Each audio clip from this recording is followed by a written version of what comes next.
But I think Cuba's the end. You know, all my life I've been hearing about the United States and Cuba. You know, when will the United States do it?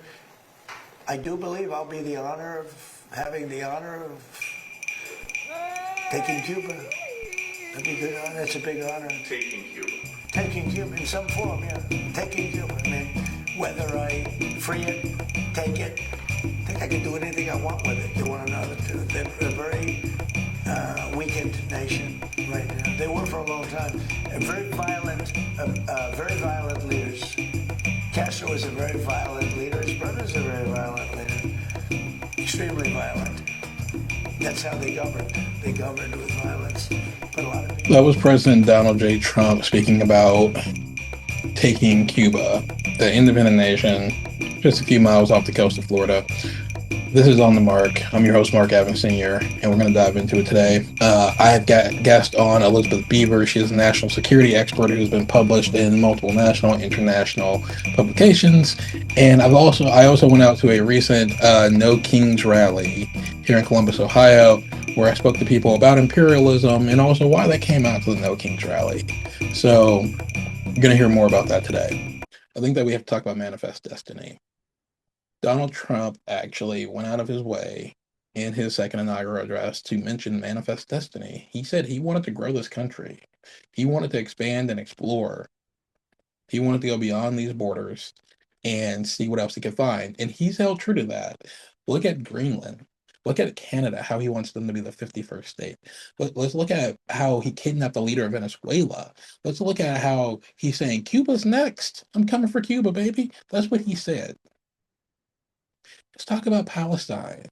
He's looking at putting up Trump hotels and resorts there.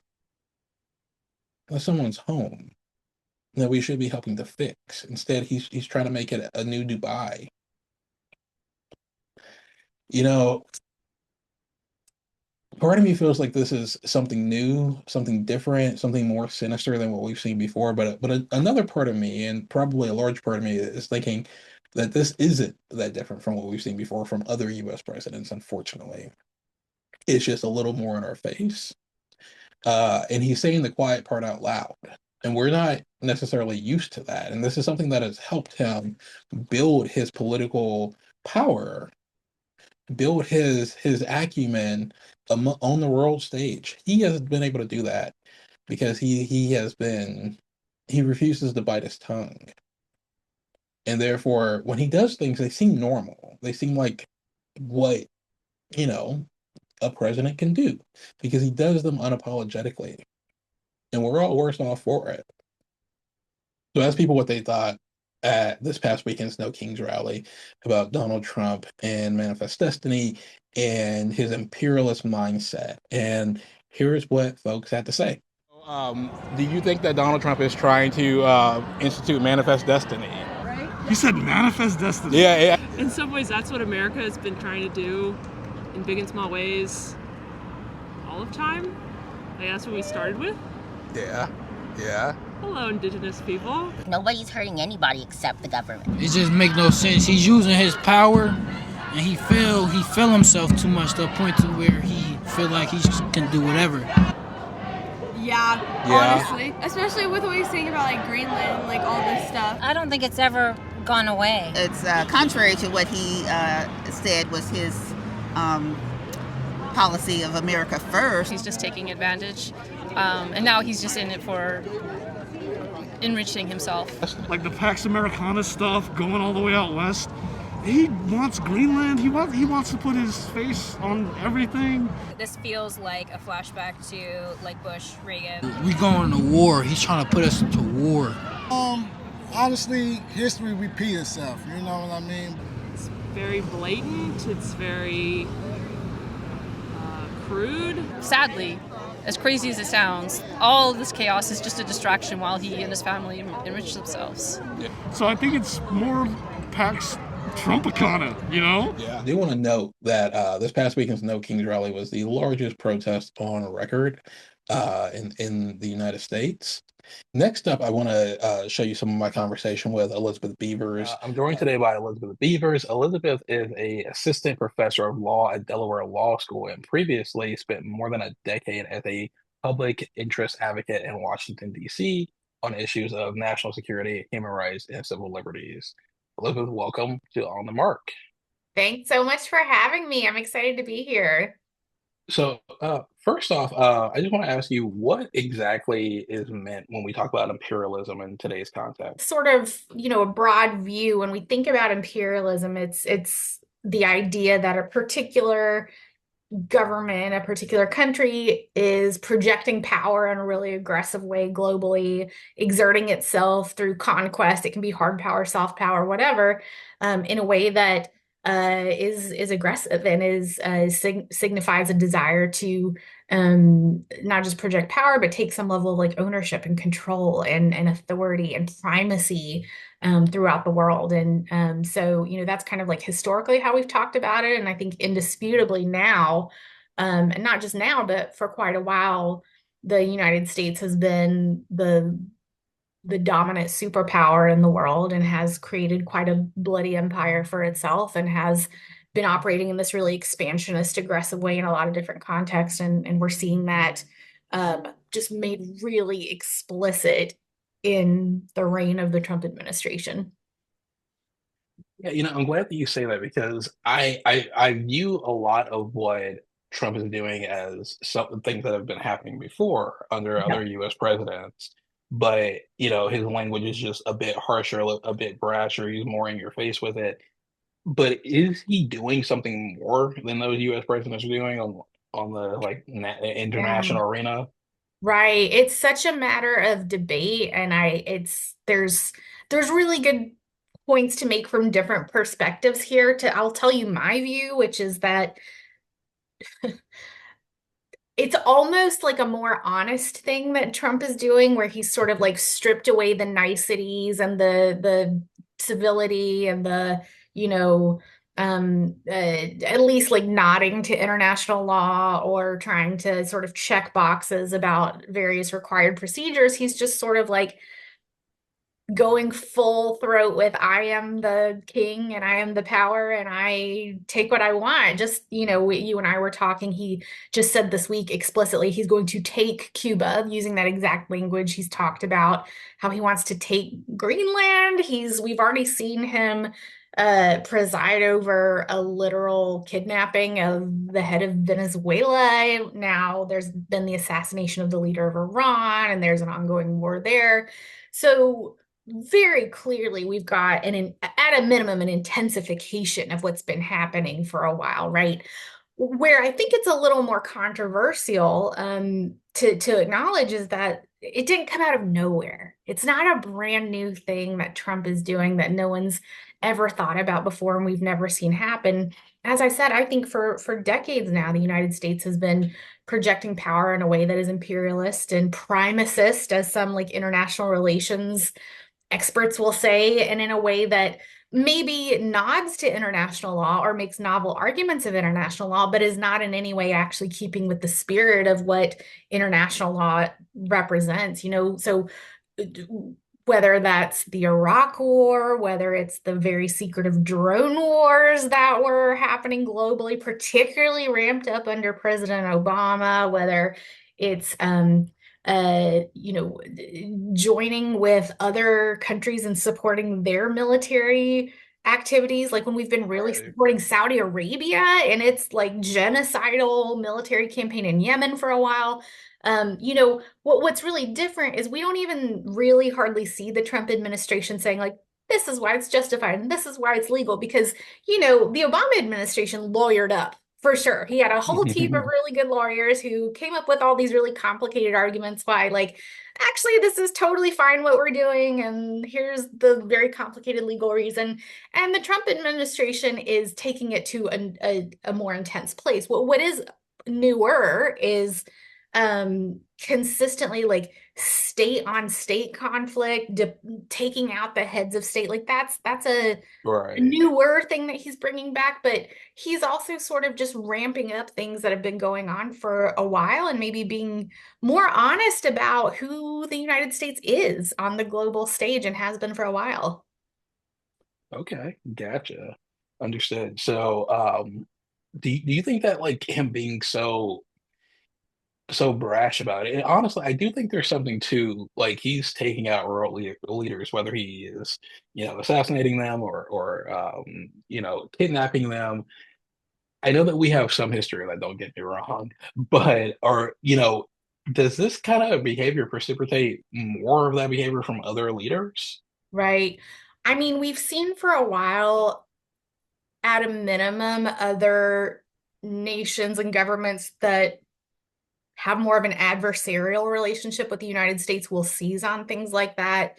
Um, Maybe opportunistically to say like, well, they're doing it. Why is everybody coming after us when we do it? One example is, during the war on terror, early on under the Bush administration, there was a literal official government policy of secret detention and torture of people all over the globe in the name of like catching terrorists, and it ended up just being like a massive human rights violation that a couple of people died, and like literally just throwing the Geneva Conventions out the window and just engaging in like full-scale state-sanctioned torture in a way that we've been criticizing other countries for a long time. So then when you see, for example, the United States trying to kind of make like human rights speeches about like North Korea or Iran or Russia or whatever, and then them saying, "Who are you to talk to us? Right. Where's your moral authority right now?" Right?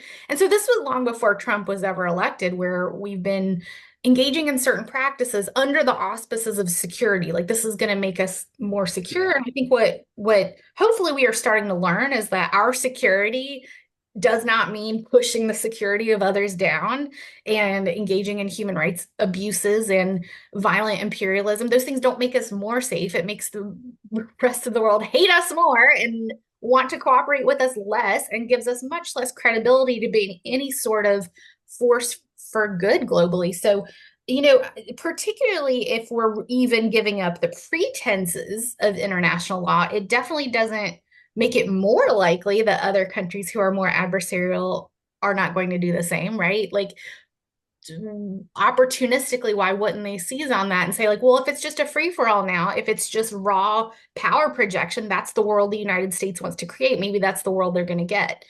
So I certainly don't think it helps with anyone's security in that way. I've seen a lot of people, kind of on both sides of fear of retaliation when it comes to Iran. And when I say people, I mean, average citizens, average Americans, my neighbors, friends, family. I see a lot of them say, well, Iran can't strike us. They can't attack us. I see others saying, well, what if they can? I, much like yourself, came of age during 9/11, after 9/11. Yeah. 9/11 wasn't done by a military.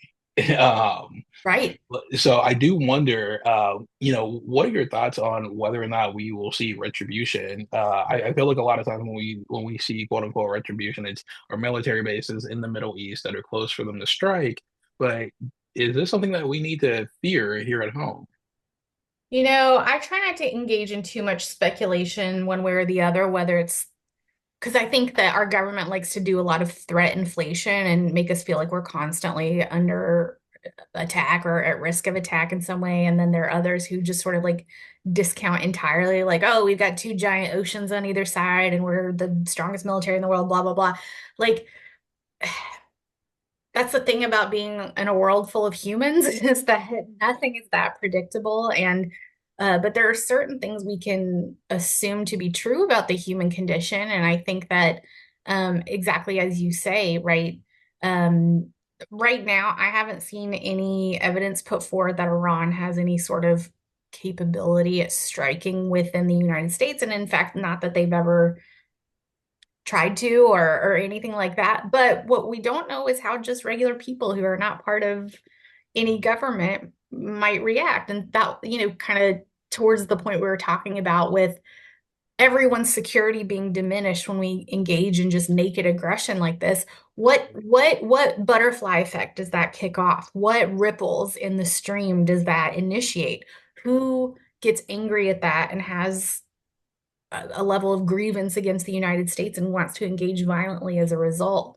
And so I think from the very beginning, that was one of the core flawed assumptions going into the war on terror itself was the idea that when people engage in violence for political purposes, we were kind of told at the time, it's like, well, they're evil, they're irrational, they don't know anything but military force. We've got to go in and bomb the world to defeat them. And instead of saying, like, why are people engaging in violence? What grievances are underneath that? How have our practices in any way created what they call blowback, right? Where there are reactions and reactions to those reactions, and how could we actually play a constructive role in not being that aggressive player on the world stage that creates those sort of conditions for that level of anger and the culture for violence. So I think it's a really well taken point that, already just in the very narrow short term, we're seeing all the negative consequences of this new US-Israeli war on Iran. Who knows what those 20 years from now, people who are growing up with this in Iran, people who are growing up watching this, what are those second, third, and fourth order results and reactions that are going to happen? And we can't control those. Feels like Groundhog Day right now. 'Cause it feels Mm. like we've done this before, and it just, what do we expect if we keep doing it? Right. Um, Even, to take a couple of examples, we mentioned the Iraq War. Like the Iraq War very directly gave us ISIS. Like that is how that came about, is we destabilized an entire region and empowered sectarian violence and very much helped armed groups to recruit and to take power. And again, it's those like second, third order effects that clearly don't go into any of the planning, or like we're just arrogant enough to think it doesn't matter, but it creates more and more problems for ourselves. And it's like a continuous cycle of meeting violence with violence in that way. And another example that I'm sure we'll talk about quite a bit more is Cuba. Like what's happening with yeah, Cuba right now, right? As you have mentioned, Trump literally said, I'm going to take Cuba. Like the US being hostile to Cuba is and trying to take out their leader is certainly not new. I mean, there's been decades of Cuba policy that has, covertly tried to kill Fidel Castro for a long time, but, more broader than that, total embargo on the island, trying to starve the people, sanction them into a place of enough misery that they'll rise up and kill their leader. Like, these are not new ideas. This is Trump doing it in an excessively ugly and blatant and almost like unapologetic way, but he's building on a really ugly history that's been a long time in the making. he mentioned that he's been talking to former presidents, and Mm. one former president in particular, who is like, I wish I would have done this in Iran. I wish this is what I would have done. And it's just so funny because he kept digging that hole of the lie. And he's like, I can't tell you. Well, maybe I can. I'll ask him. We'll see. He's someone I really like. It's definitely not Joe Biden. We know that much. It's not him. Obama, maybe. Biden, not Biden, but Bush, possibly. Clinton, probably not. But yeah, that was really interesting. That was Uh, bizarre. And I think I saw, although maybe I haven't seen the latest, that at least a couple of the presidents have been like, I haven't talked to him. Like, yeah, it's they, not they me, they've right? all come out and said it wasn't me.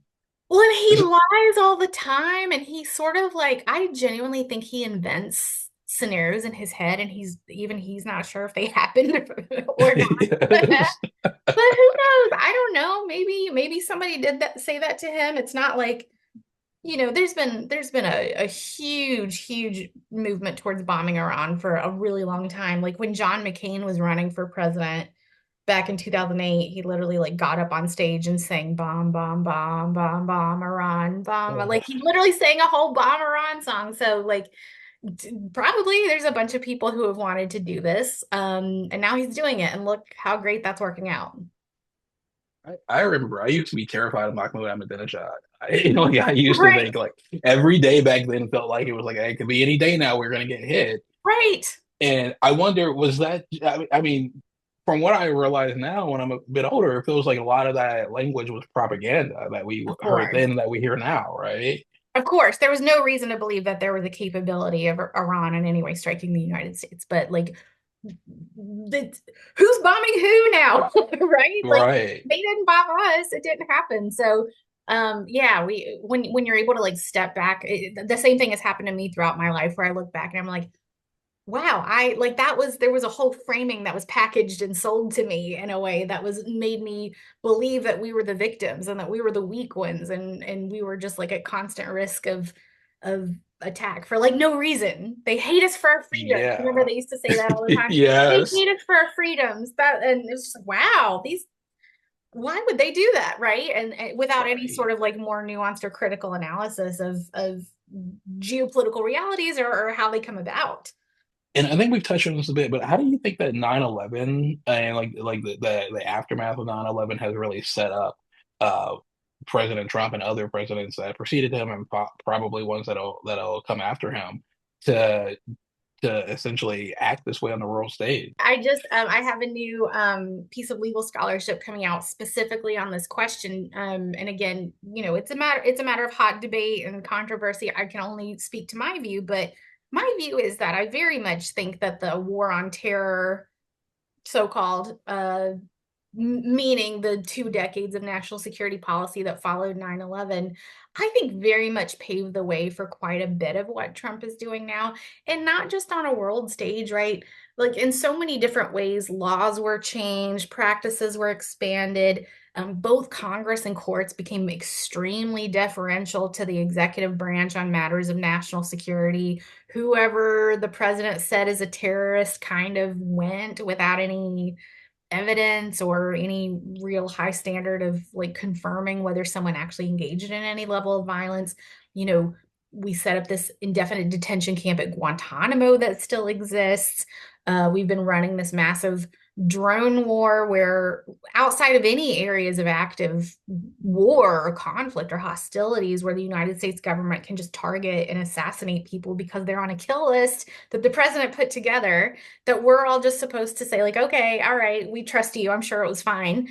But now what does that look like when it's in the hands of a literal madman, right? It's like we have the boat strikes in the Caribbean where we've got drones taking out people we don't even know who they are, but we're told that they're in some way affiliated with narco terrorism, which seems to mean like being part of the drug trade, which I mean, look, terrorism is not a great term legally. There's a lot of different definitions. There's no internationally agreed upon definition, but in US domestic law, it's got a bunch of different, some of them contradictory definitions. But under just about any definition, it usually means somebody who engages in violence for a political purpose. That's not what drug cartels are. Like drug cartels engage in private gain and profiteering, right? So like it's very kind of silly to apply that label, but it has legal consequences. And because the administration has chosen to apply the war on terror framework to the war on drugs, it has like opened a new front in what's possible in the drone wars as we're seeing right in front of our faces. It also has had big consequences for immigration. And, you know, ICE agents being militarized and dispatched across the country, people being seized and detained and tortured and deported. In some instances, because the administration says they're connected to a cartel or they're, you know, part of, he calls anybody crossing the border, it's an invasion. Like he's using this war terminology and legal tools to mostly weaponize it against immigrants inside the United States, as well as getting more aggressive globally through warfare. And so what I really want people to see, I guess a couple of things. One is that we collectively, we meaning, I guess, voters and 3 branches of government in a bipartisan manner have normalized these extraordinary powers in the hands of the president going unchecked. And that if we do not course correct soon, there are still more compounding illegalities that are possible in the future. We're already seeing some of those same tools being weaponized in the direction of like protesters and dissenters and people who speak up politically and non-violently. So like more things are possible. So I want people to see that. And I really want us to recognize too that these things are all connected. Sometimes I think particularly American voters, even really active and engaged political people, miss that connection, that what they call it, things coming home to the imperial core, right? Is that if we are going to operate as a global, bloody, violent empire, that is going to come home in some way. It is going to affect our domestic policy too. These things are inextricably linked. And so we have to care about those things that we do internationally because it matters for what happens here at home. I've seen a lot of people who are realizing they've been listed as domestic terrorists, and some of them, they're trans activists, not even like, not that any of these people should be labeled this way, not even trans people, just people activating on behalf of trans rights. Right. And can you tell me more about like that connection there of labeling everyone a terrorist that you don't like? Totally. Yeah. So for now, there's not an actual legal mechanism for the administration to create like domestic terrorist designations. There is that for foreign terrorist designations that exists. But there are a bunch of laws that are possible for the executive branch and for aggressive prosecutors and immigration officials to weaponize and to turn on people and accuse them of terrorism for their activism, for their protest, for their ideology. We saw the National Security Policy Memo, NSPM 7, that the administration put out that sort of defined how they see terrorism. And it was like, people who question the government and people who, engage in, maybe a religious activity that's something that's not white Christianity, or, are activists in the space of, trans activism, as you say, or anything else. And so like, that is not actually a legal mechanism that they have at their disposal. To me, what that says is this is how they're going to utilize their police power to target people. And this is why, by the way, many, many years ago, there was some discussion about like, oh, we should have a domestic terrorism list. We could list like the Proud Boys and white nationalists and whatever. And I understand the appeal of that, but this is why it is really good that we don't have one, because you have to think about what happens when that tool is in the hands of a president like Donald Trump, who is going to use it against protesters and dissenters, right? He's not gonna list the Proud Boys. It's not gonna be the Oath Keepers. It's not gonna be the white nationalists, right?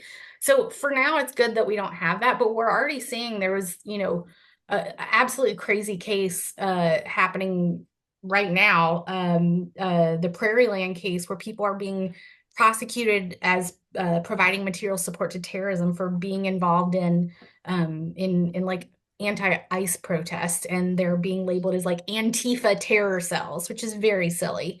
But that kind of shows us the power that we've cultivated in the hands of the president to just sort of unilaterally decide how to label people as terrorists.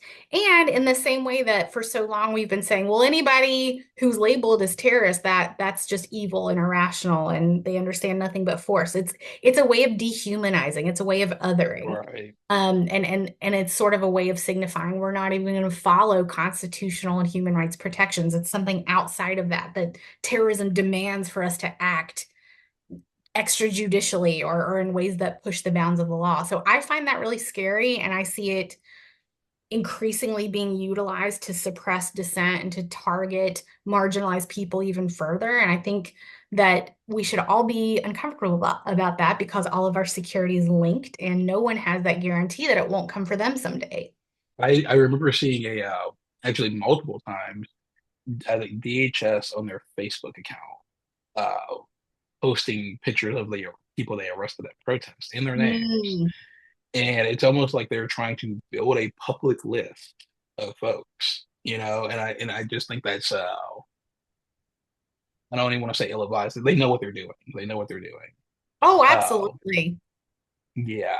Yeah, totally. It's like, so maybe you don't have a legal mechanism to like put somebody on a particular like terrorist designation list, but you can direct negative public attention and resources their way, and you can put them in harm's way by utilizing the enormous power that you have as the federal government. It's very scary to see.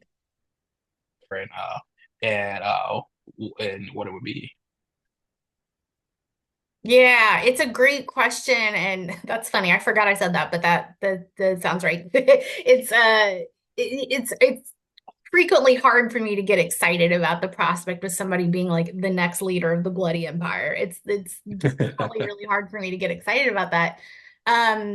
In terms of what I wish people knew, I think maybe I would just reiterate what I said before, which is that it is not a separate thing from our domestic policy and our domestic politics. It is completely linked. Certain powers of, I mean, it's true legally, it's true morally, it's true, just common sense wise, certain powers that the executive branch unlocks in the name of national security and foreign policy can be utilized against people at home, and it is all the time. When we're at times of war, when we're at times of conflict, those are the times when our rights and liberties are restricted at home. It's times when we become extra suspicious of outsiders and extra hostile to immigrants and foreign nationals, refugees, asylum seekers.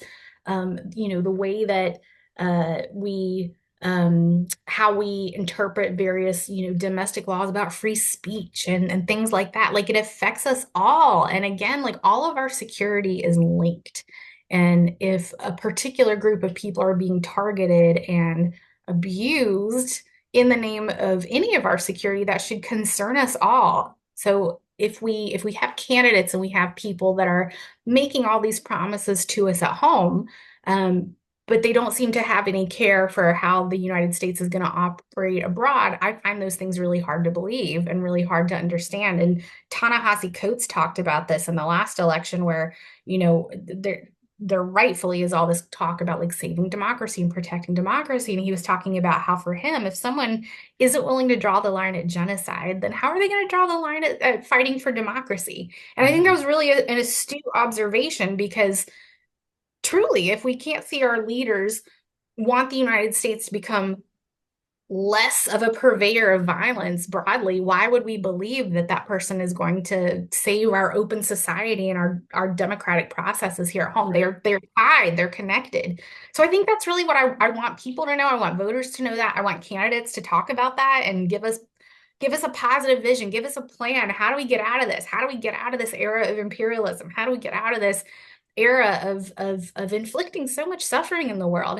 What's your plan to turn that around? Because it is a part of leadership, and it's a part of power, is to be able to turn that around. And I don't get to hear it enough. And I really do think, Mark, that increasingly the public, I think especially our age group, is like hungry to hear that and actually cares to hear from candidates what their thoughts are in that arena in a way that maybe we haven't been before. Yeah. I don't know if you concur with that. You work in that space a lot more than I do. I don't know if you've seen that in your work. I do agree with you. I do feel like a lot of people feel that they still need to get on board with these same types of candidates a lot of times, though. Mhm. They're like, well, they're the person. And I don't quite understand that mentality. The way I see it, and I've always felt this way, uh, I believe that like we're electing targets. We are electing targets. Yes, We are electing, right. and so while like I work on a lot of campaigns, especially local campaigns, and I become friends with those folks and everything, I never forget that if you represent me or if I'm Totally. voting for you, you are my target. Like you are, and I would rather have a target that I think is more movable than not. But Sure. also, like, we have to be real about like who can actually win in an election. And it's like, Yep. unfortunately, we're not going to see, third parties winning presidential elections. And so, like, we Right. have to be smart as to who we're voting for sure. But like, that quote from Ta-Nehisi Coates that you mentioned about, and sorry, I don't remember the exact quote, but about, if they would do a genocide there, what do you think they're going to do to you? Mhm. I feel that so deeply because I know that at the end of the day, like, those are people over there. And like those are people. Those are fathers, sons, mothers, daughters. Those are people who have like whole entire lives and families. And not that any of that should matter, but like we've taken the humanity out of so much of this, Right. and then we've othered everything, and it's us versus them at all turns.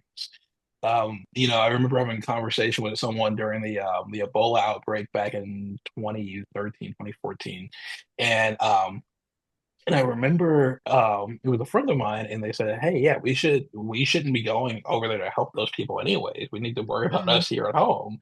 And Mhm. it's like, what do you mean us here at home? It's all us. This is the home, the earth. It's Oh my all gosh. us. Yeah. Yeah. That's all we got. Elizabeth, I would really appreciate you coming and joining us today and breaking down this issue. For folks listening at home, you can follow Elizabeth on Twitter at _ElizabethRB and on Blue Sky at ElizabethRB. Once again, thank you so much. This has been a fantastic chat. I hope you come back because I feel like there's a ton more things we can dive into. And I would love to hear more about your 9/11. What are you writing on 9/11 again? Yeah, it's I've got a long legal journal article coming out about the legacy of post 9/11 national security policy and how it paved the way for Trump. So I will definitely, I've got a preview essay of it coming out shortly that's maybe more fun to read than the long legal journal article, but I'll send them your way. Happy to talk anytime. Thank you for all the conversations you're hosting and for including me in it. I'm really happy to be here. Of course. Thanks so much. All right, Take take care. Bye-bye. Bye.